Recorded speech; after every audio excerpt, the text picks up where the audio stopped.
दानकी येथील नगरपंचायत समोर शिवसेना उद्धव ठाकरे गटाने डफळाफोडी आंदोलन केले। सिमेंट रस्त्याच्या निकृष्ट कामावर आक्षेप घेत हे आंदोलन करण्यात आले।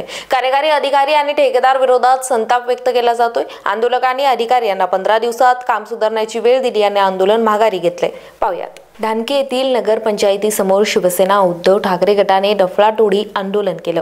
सिमेंट रस्त्याचे काम निकृष्ट दर्जाचे असल्याने कार्यकर्त्यांनी आपला रोष व्यक्त केला। मागील काही महिन्यांपूर्वी या कामाबद्दल निवेदन देण्यात आले होते, मात्र नगरपंचायतीचे कार्यकारी अधिकारी याकडे दुर्लक्ष करत होते। आंदोलनानंतर अधिकारी यांनी 15 दिवसात काम सुधारण्याचे आश्वासन दिले आणि ठेकेदारावर कारवाई होईल असे सांगितले। या आश्वासनानंतर आंदोलन माघारी घेतले गेले।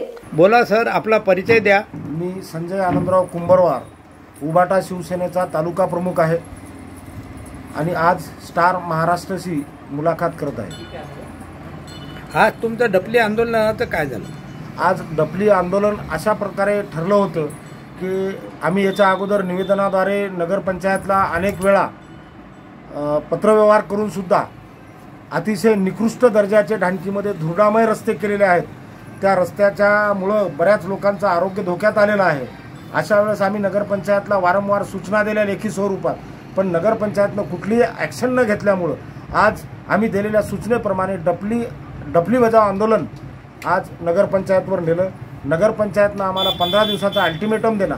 15 दिवसामध्ये रोडची जर समजा सुधारणा नाही झाली तर त्याच्यानंतरचं कुठलं आंदोलन, कोण्या स्वरूपाचं आंदोलन छेडायचं आहे विचार करण्यात येईल।